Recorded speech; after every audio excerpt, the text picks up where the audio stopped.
Hello everyone. Hey. Welcome back to the Happy Life Show. Let me first introduce my wonderful husband, Hey. Ozay Tulku Rinpoche. Hello, Ozay. Hello. Hello. And let me welcome you all to my beautiful, darling, gorgeous, scrumptious, good cook, good in bed, good at this, good at that, good at washing, good at doing the dishes, good at ironing my magic basket clothes, and all kinds of stuff like that. Ahiranta! Yay! And it's true, I'm very good at all She's this good. stuff. Yeah. She's good. Okay. As for me, yes. I just relax. Today we start a series of 6 talks, and I would like you to tell you first, please subscribe if you haven't already, hit the little bell so you get notifications, and leave a comment. There are a few very regular people who comment on our videos, and we're super happy with that. Thank you very much. Specifically Tammy and Bird. Doing the dishes, good at ironing my magic basket clothes, and all kinds of stuff like that. Ahiranta! Yay! And it's true, I'm very good at all She's this good. stuff. Yeah. She's good. Okay. As for me, yes. I just relax. Today we start a series of 6 talks, and I would like you to tell you first, please subscribe if you haven't already, hit the little bell so you get notifications, and leave a comment. There are a few very regular people who comment on our videos, and we're super happy with that. Thank you very much. Specifically Tammy and Bird, and what is the lady from Australia, Martin's daughter? Oh, Brady. No, Cody. No, it's all right. What is her name again? Celeste? No, No, not Celeste. Brady. No. With a C, something with a C. Yes. Yeah, it's gone, isn't it? Yeah. Okay. Well, thank you very much for leaving a comment. Thank you very much for leaving a comment, everyone who does that. Let me first tell you the subject for the upcoming 6 talks we are going to do, so that those who are interested in a specific one can keep an eye open. All right, we would like to do a talk about running away, and that will become clear when we start talking what we mean by that. The second one will be about spirit guides from past lives. Yeah. Yes. And the third talk we would like to talk about what is evil. And then where does it come from? What is the cause of evil? Why is there evil? And can there be a world without evil? So that will be probably a bit of a longer talk. And then the fourth talk we would like to talk about there's no such thing as death. And we have already talked about it in other talks a little bit, but we would like to do a specific one. And then we have 2 request talks. Kate. Thank you, Kate. She would like to hear more about Ozay full enlightenment experience. So that is probably mostly Ozay talking. And then Tammy and Bird van Duin from the Tammy and Bird Utopia channel. Check them out. They make wonderful talks. Bird is also now starting to participate in the videos Tammy produces, mostly about mental health. Very open and honest talk. Check their channel out. The last one was about migraines and advice about that, which is Yeah, good for. very I know lots interesting. of people get migraines, so Yeah. check them out. And Bert talked about his experiences, his own experience. Really well done, Bert. We enjoyed that talk. And Tammy and Bert asked what enlightenment means, because this channel is about meditation.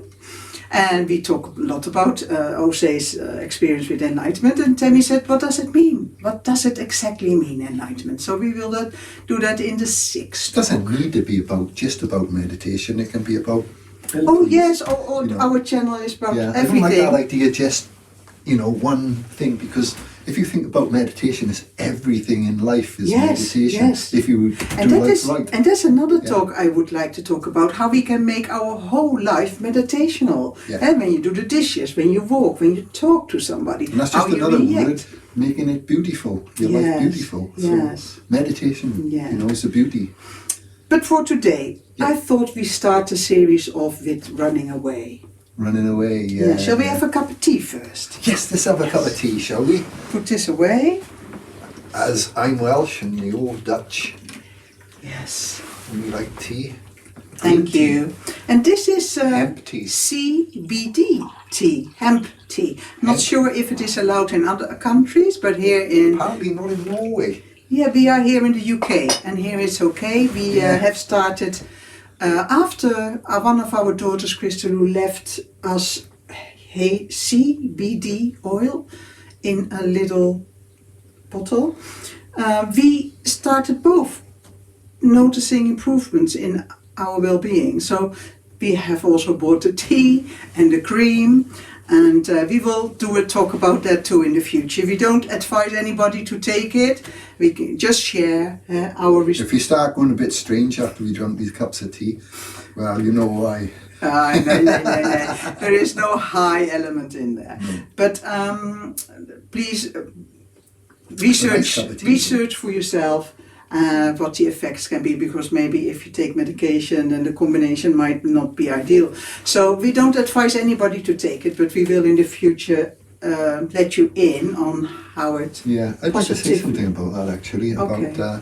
About, my late wife, this was, I was married to her, she passed away in 1998, and she had cancer, and she was on medication for the cancer, and there was just nothing, the morphine didn't work, and I remember she just couldn't sleep and she couldn't relax and stuff like that. And then somehow I got this idea in my head, and I thought, my son, he smokes cannabis, and so I decided to go down there to see him as a last resort. And I've never myself got involved in drugs or anything like that, and I don't recommend anyone get involved in drugs or cannabis or anything, but for pain, what I saw was that I went down to see my son. He'd done a rollie, an extra large rollie, and all new to me. And so I brought it home and I gave it to my late wife, Kay, her name was, and she smoked. She just took a couple of puffs of it. There wasn't, I think I could count it on one hand the amount of puffs she had out of it.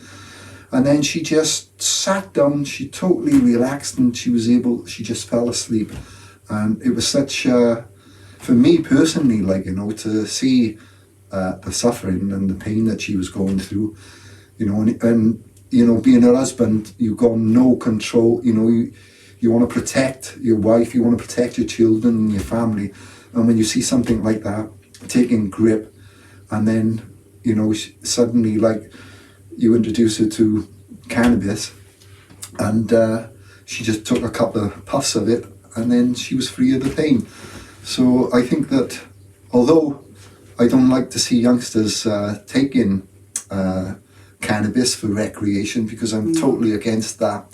I mean, we've had the opposite effect of what cannabis can do in our family, where one of our children become psychotic, and he's under mental medication and help with his mind and everything like that. So no, there's a lot of I think people with cannabis problems that go under the radar. So I'm against it in that respect. Especially for young minds. Yeah. We think it has something to do when really young youth, children, teenagers, when they start using cannabis without any medical reason, their brain is not totally developed yet. So science is not far enough to. But our experience has shown that it has.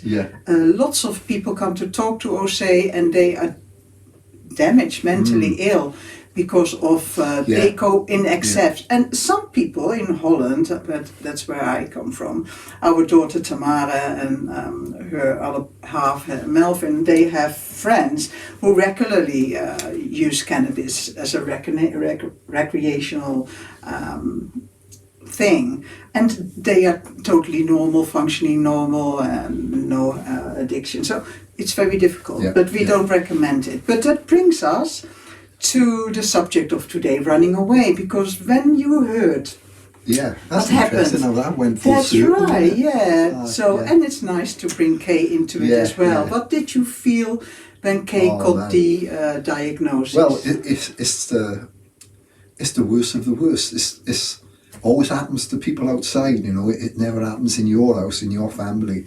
And you know, we never had nothing life-threatening in our family for like 40 years since my father had died. And so that was a long time up till that point. And you know, you get kind of complacent that you know, you're free from it. And so then my wife Kay, she I don't know, and this relates to another topic we're going to talk about, which is manifestation. And so I remember saying to her, because she was like a homely kind of woman, Kay, and she didn't need to go on holidays. She wouldn't, like most people, you know. She was just happy to be a housewife, be at home, bring her children up, and you know, that was her thing, like. And but I felt that she needed to go on holiday, that she'd never really seen any of the world, and she was like 44 then, I guess. And I remember saying to her one day, well, because I was a self-employed builder, and so I would get money after I finished contracts type thing, so I stopped working for a while. I didn't used to work myself under the, you know, into the ground. I would make some money, stop, enjoy the fruits, and then start back again. And that's how I used to live my life after the enlightenment. Greed wouldn't there anymore. There was no ambition. But you also saw it doesn't matter how much money you bring in. If you have more money, you spend more. Yeah, and that was part of it too. So you and Kay decided to enjoy each other's company. That was it, instead of continuously working and bringing the money in and only spend a weekend together. Yeah. You both made the conscious decision because you really liked being with each other. Yeah, so you worked, you got enough money. Yes, you're a very blessed man. Huh? You're a blessed man to have two. Don't tell them all that out there. Two wives. That's so But you're a special man anyway. That's why. But and you're a special woman. Oh, thank you. Yeah. Okay. But anyway, so you and Kay decided consciously not to chase money. No. And live a simple life. No, that's right. So okay. So then, what happened after that? You worked. You made money.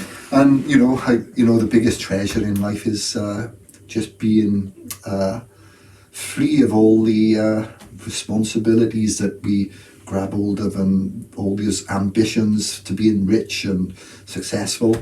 There's another rich and there's another successful in life, and it's the most important. And that is what you go out to get money for in the first place, and that's to feel good, in yourself and in your relationship. And so as soon as I made the money, that we had enough to last a couple of months or whatever, I'd stop, then we'd benefit from, we'd enjoy the fruits of it. And that was treasure. That was the biggest There's richness, isn't it? Yeah, richness, as you know. There's richness, yes. And but one day I decided there was a kind of guilt feeling and a strong energy.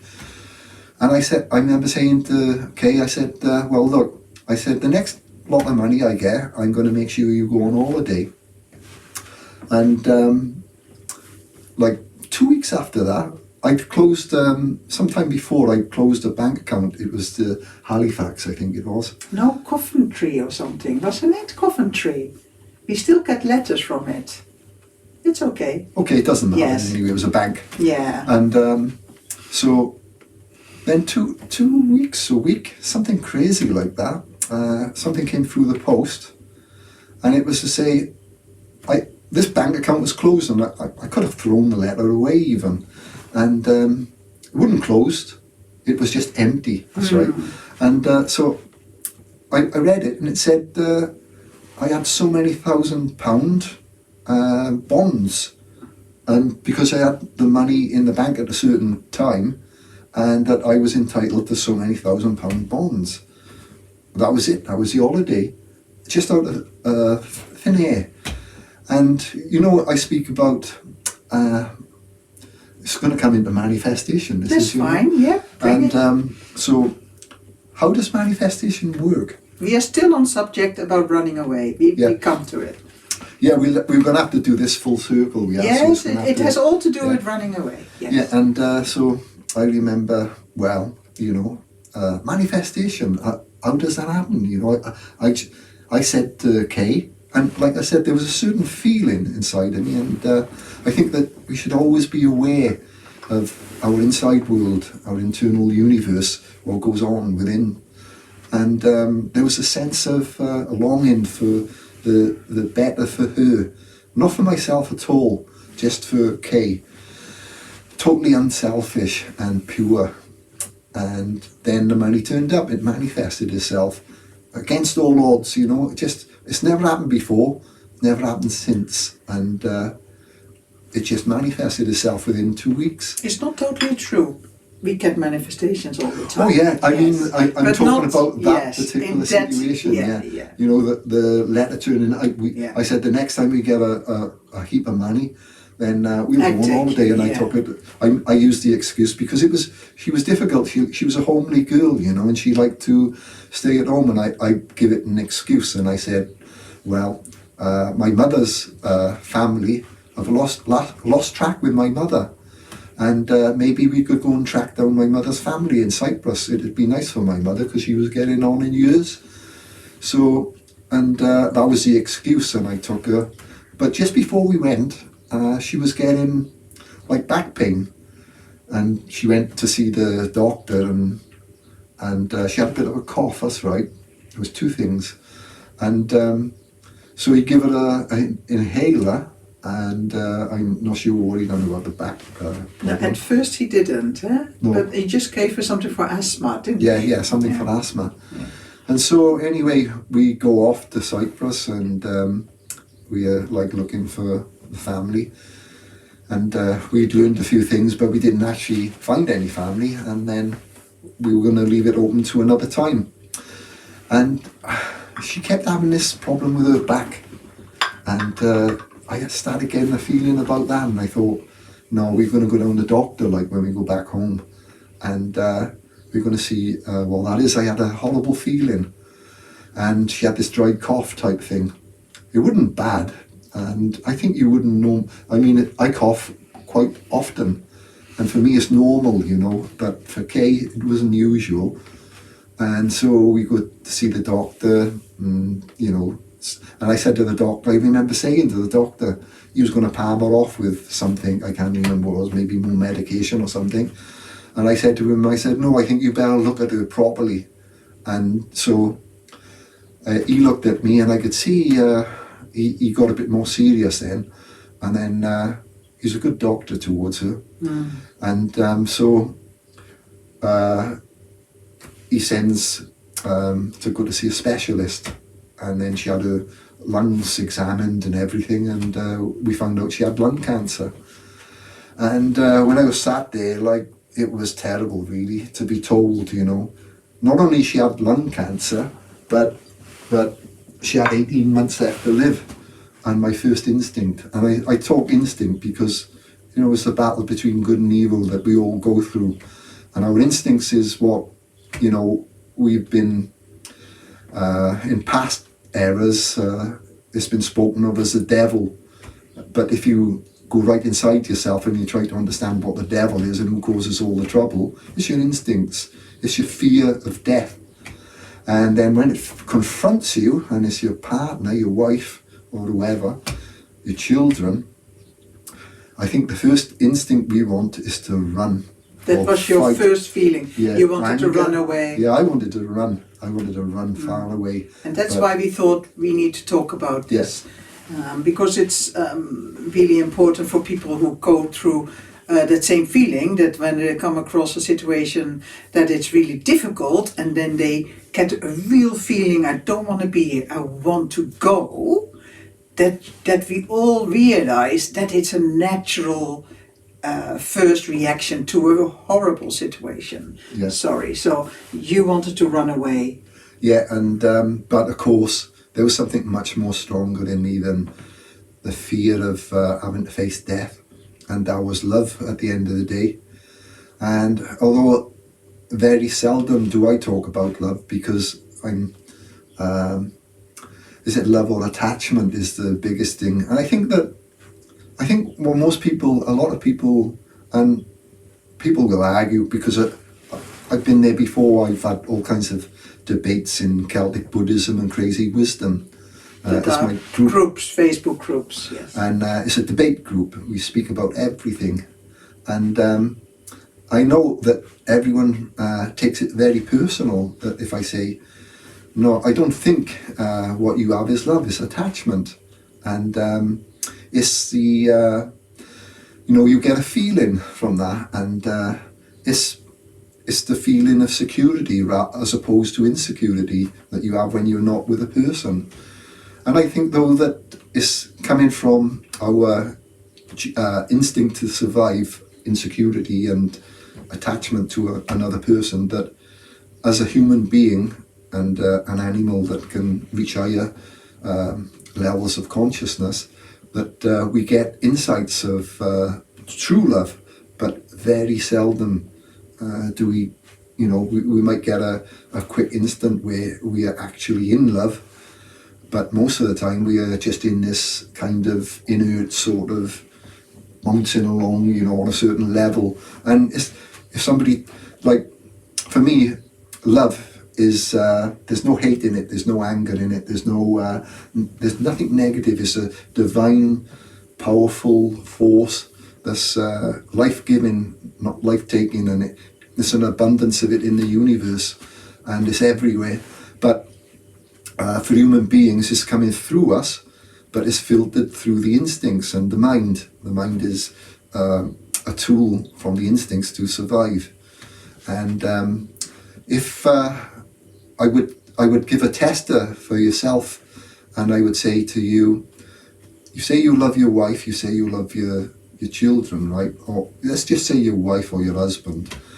And then you come home one day, you catch your wife or husband in bed with another person. That love that you call it, or many call it, sorry, I'm not meaning anything personal, but what many people call it, love, turns quickly into hate, anger, and all kinds of things. Then 6 months down the line, you're in the divorce courts. What happened to love? It's become hate. And that's dualistic. Love is not dualistic.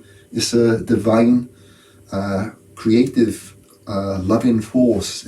It's if you can get into the mode of consciousness of the divine through going into deep meditation, which is what happens in enlightenment, then you know what love is, and anything that you ever called love before that, you realise was not it. And that's why I often speak about it.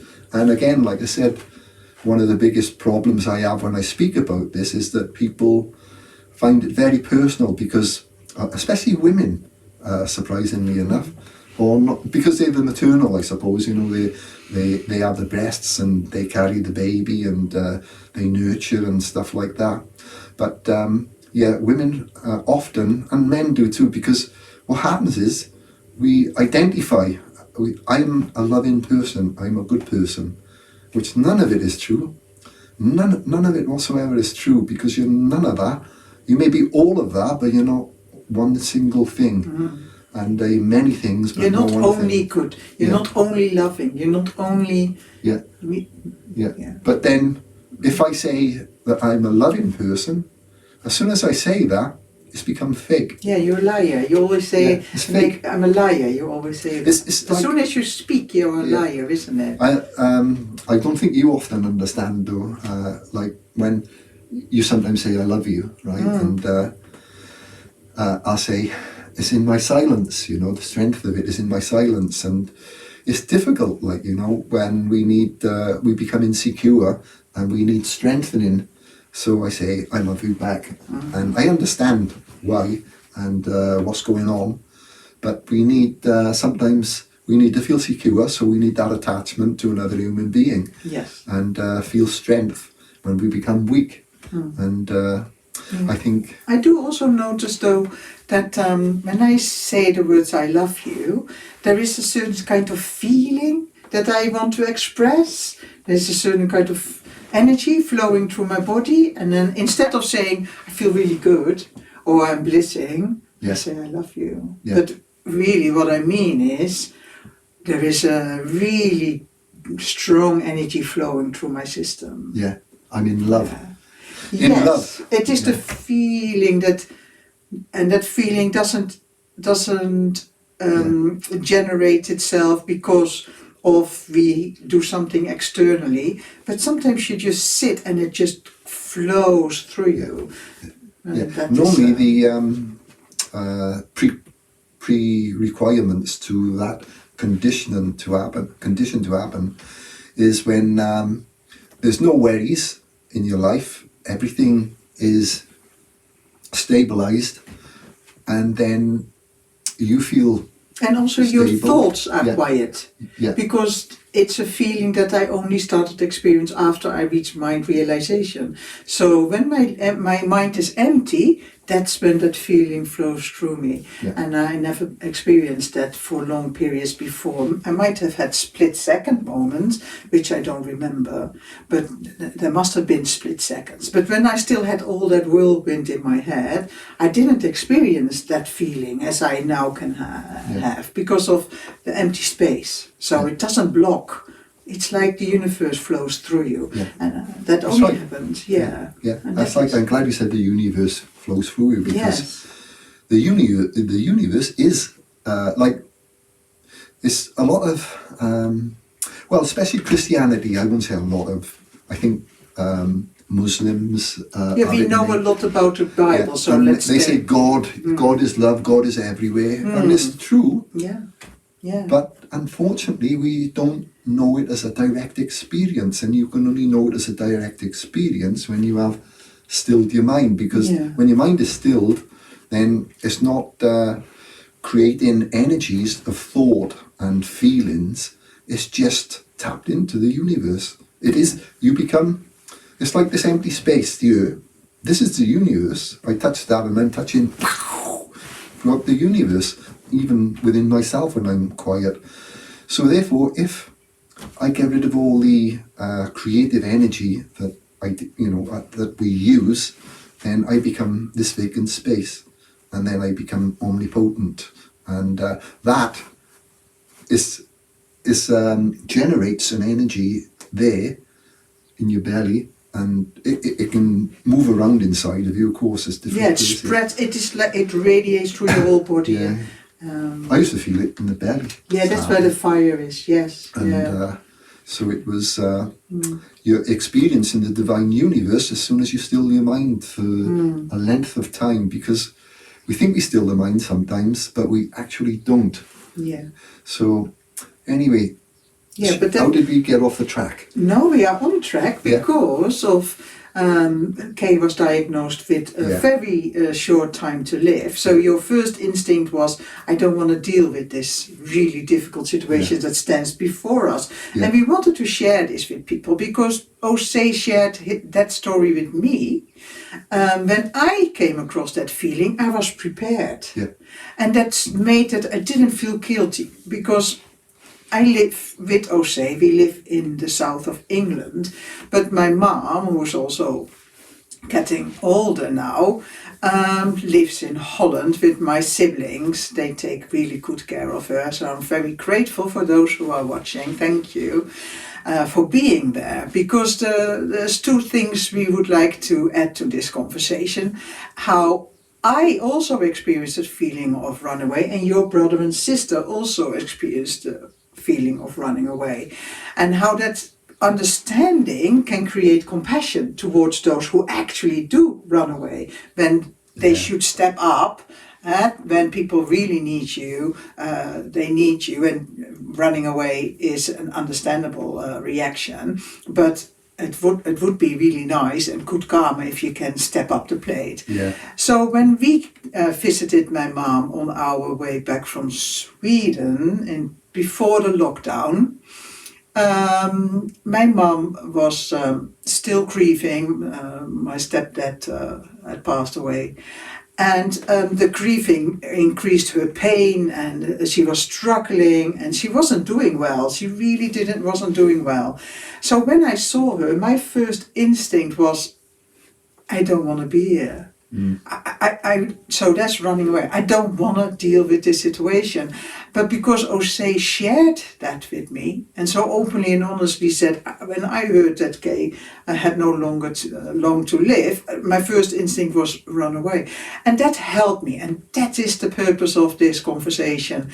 We all come to that situation sooner or later in our life. And it is really helpful. It was for me really helpful to know it's okay to have that reaction, because I love my mother dearly, but just the idea that she's getting older and one day I will have to live in a world without her, I don't like that idea, and that is attachment. And like Ozay says, the world is for me, my world, my creative world in my mind is just way easier, way beautiful with my mom in it. And to other people, my mom has no importance, but to me, she's precious. So when I came across that feeling, I think everyone can relate to that, though. Yes, it was so helpful. I didn't have to go through the guilt of feeling like that and coming confused and maybe even go into a bit of a mental meltdown. God knows how I would have reacted before I had done my meditations and Ozay shared. So that helped me tremendously. But it also helped you by feeling compassion towards your brother and sister. Would you like to tell that situation? Yeah, well, I'd like to tell a story just before this stuff about the cancer with Kay, my late wife. I remember my friend in the jiu-jitsu. I used to do jiu-jitsu. And the sensei, friend of mine, he spoke about his brother, and he was married, and then he died from cancer. One. Yes. And well, his wife, she ran away from him and left him. And I used to know my friend's mum and dad as well. I used to do work on the flats that he was the caretaker of, and he said that she'd run away and left it to his mum and dad, which was Mervyn and Ida. To take care of the son while he died, And a Welsh fella, Welsh. We got on great, like. But that was Tony, my friend's, jiu-jitsu friend's parents.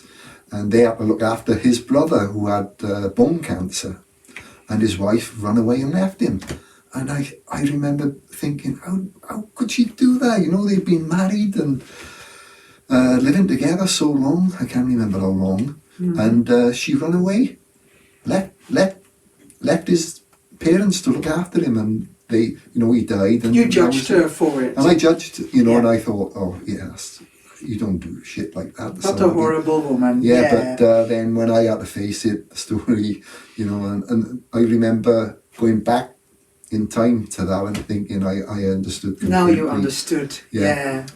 So it's one thing about looking and judging, but when you're actually participating in that situation yourself, it can be a different story. Yeah, the experience. Yeah. There's always more layers to people's actions and what we may first judge them to be. And so best stance really is not to judge anyone at all for whatever they do in whatever situation, because you just don't know the background. And that's why there is that saying, don't judge because you have never walked in their shoes. That's right, yeah. We both now have walked in the shoes of wanting to run away. We both experienced the reaction, and by that we understand others who come across and actually do run away. Yeah. And, It's just one day we're weak and one day we're strong, and depends what day you come up to those kind of situations, and how you handle it where you're at in your energy levels. You can be strong one day and weak another day. So, it's just about how you get out of bed. Yeah. And just realized that because in 2000, the end of 2000, I became ill in 1999, I believe. And, couldn't function at all. And my then husband, he also run away in principle, and that made it very easy for me to still feel compassionate towards him now, because he just couldn't deal with the prospect of me being ill, and that made him say things like, I don't want to be with you anymore, I don't love you anymore. But and for me, I was so ill, I couldn't carry him, so we split up. But later on, he tried to, not in the nicest way, but are you going to throw everything away? All the years we have been together, but he didn't realize he ended the relationship, and he probably still is very angry towards me and without any understanding. But for me, I understand his reaction, and I also understand my own reaction that I had to save myself.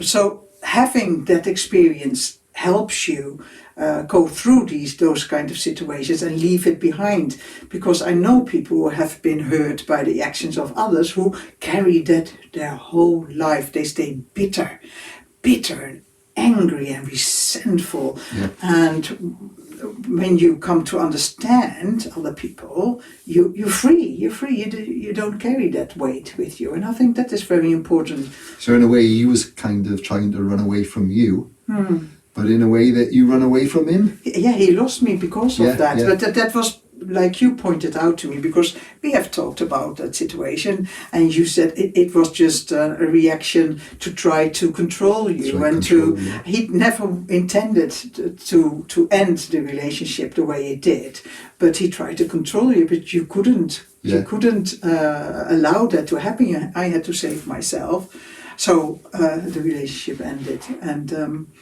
like I often say, if he rings a doorbell in peace, I will always help him, always. But I give him a good kick in. Yes. No, I'm pretty sure he's full with resentment towards me and has no inner reflection what his part was in the whole situation. And that is fine, as long as I have peace with it, and take my part of the responsibility, because it's never one person's fault when something ends.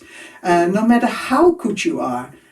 Because when I look, if you always be Missy Kudetushu, I have that tendency. I always want everything to be peaceful and loving, and I want the best me to be, and I want people to approve of me. And that creates a lot of suffering in the other person, because I allow the other person to treat me not properly, because I will always talk it's okay, yeah, don't mind. Or you pointed that out to me too, that I should speak my mind more if I don't agree. And I do it to strangers or people who are friends. I'm very blunt. In the English culture, I come over very direct and blunt. But when it comes to a relationship... Yeah, like I seen the Viagra in the shop the other day. Oh, I yeah. wouldn't do that. Can I buy a box of Viagra, please? No, you can't. Yeah, and I don't mind. I have no problem with that kind of stuff. And it's the same as being naked and a sexual act. They are totally different things. Whereas in the British culture, I've come to see that it's not always so. So maybe that is a Dutch thing. I don't know. But anyway, would you like to speak about how your mom lost two of her children and she became yeah, that was interesting actually, because I've seen in my years that families seem to go through the same kind of phases and breakups, situations. Yeah. And one of the cycles is when parents die, and then you've got the daughters and the sons, there's always somebody who abandons the mother, and there's always somebody that gets angry. There's always somebody, you know, reacting from the animal gets instinct. drunk, you know, Yes. starts drinking alcohol, and it's all running away, the whole lot of it.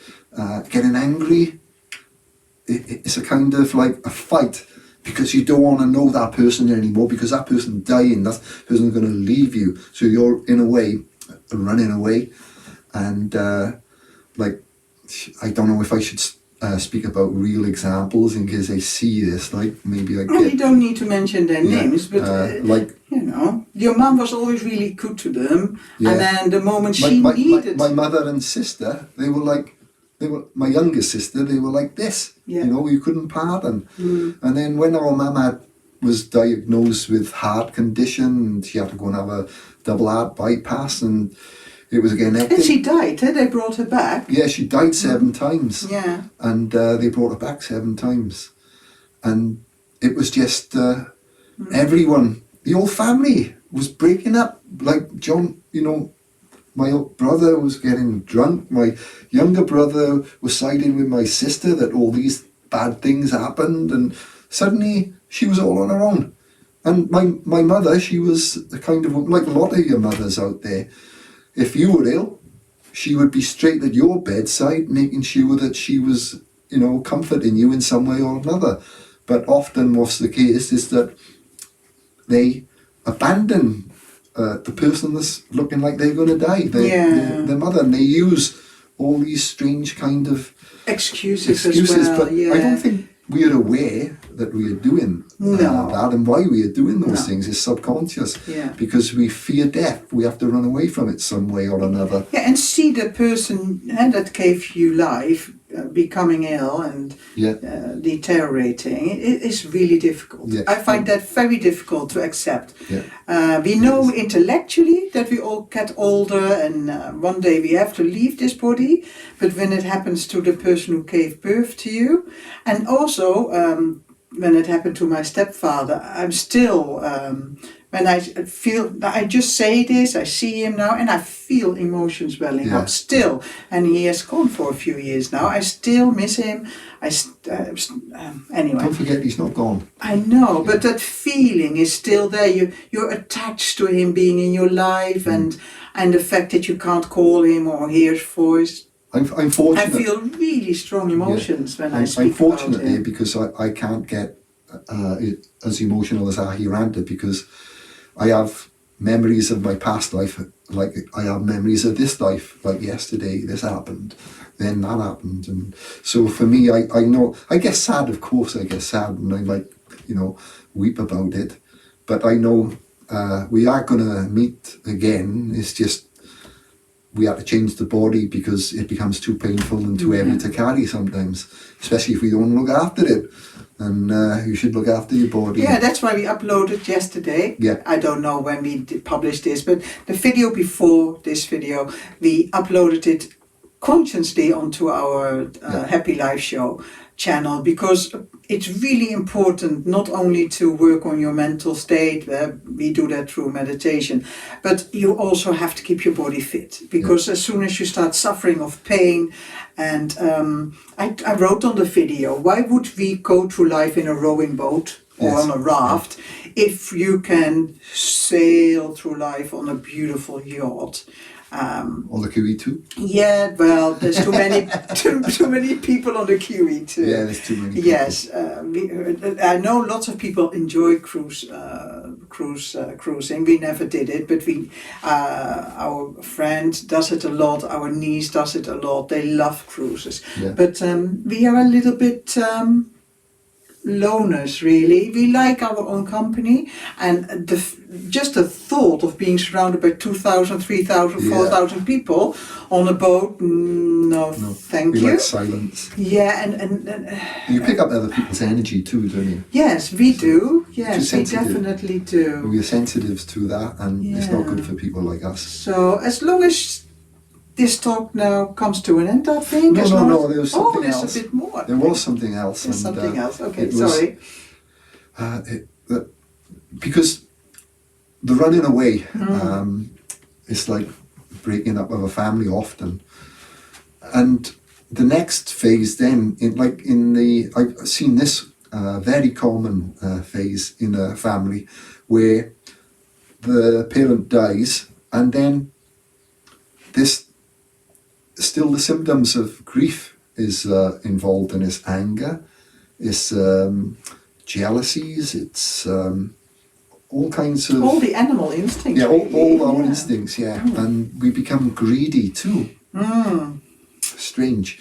And one of the biggest family fallouts after that, from wanting to run away and comfort yourself with lots and lots of money, is the inheritance. Oh, yes. And yes.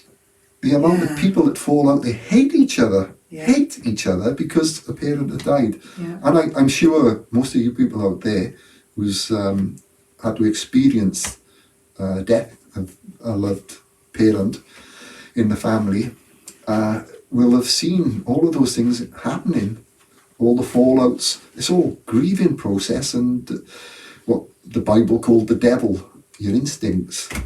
And it's about self-comforting, survival, getting what's best for you and no one else. So, you fight for yourself, and that's instinctive nature. Yeah. So just making ourselves aware of these processes that go on in life means that when we are aware that we have something to stop it from happening to us. If we become aware, look, this is what happens, this, and this, and it's because of that there. I remember one day, even myself, I had enlightenment in 1983, and one of the processes to become enlightened is non-attachment. Everything, non-attachment, non-attachment. And you go inside yourself, non-attachment, non-attachment, and eventually you come to the last attachment, and it's your breath.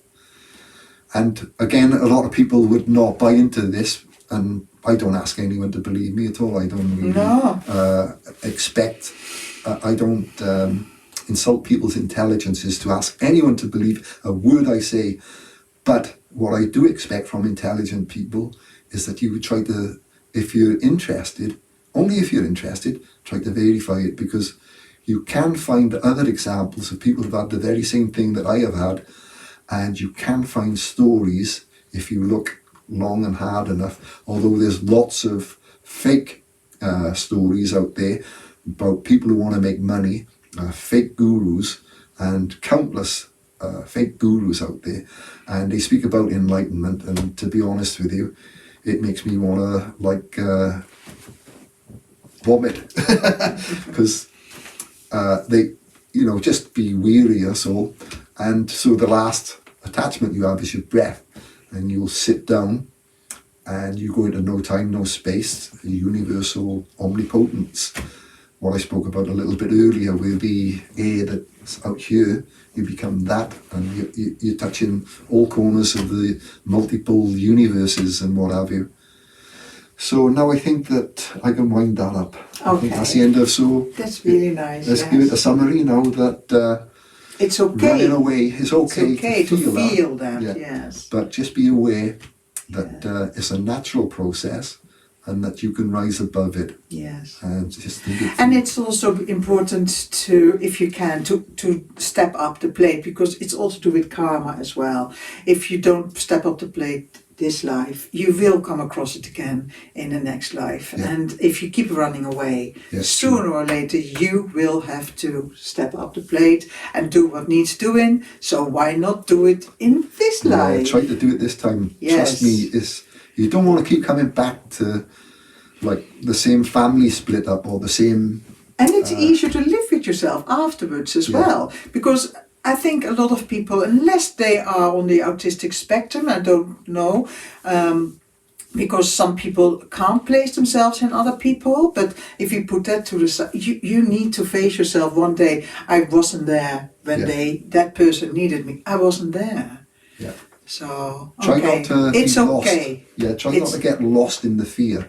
Yeah. But stand still in the stillness. Just accept the feeling. Don't push it down either. Face it straight on. Right, this is what they spoke about. Yeah. It's okay. it's okay to feel like this, but I'm going to stay and do my best. Take the bull by the horns. Yeah. All right then. Okay then. Thank you, everybody. And we see you soon in the next talk 2 of this series of 6. Please, if you haven't yet, please subscribe. Yes. Hit the bell. Doesn't cost anything. And it brings a lot. And then leave a comment. And those who would like to buy us a coffee, because we like a coffee, Tammy, Bert, thank you for the coffee. There is a little link that you can click on and you can buy us a nice cup of coffee. Thank you, everybody. I'd rather have a Guinness though. Yeah, okay. I buy Ozay a Guinness. Bye-bye, everyone. Bye, everyone. Bye. Bye.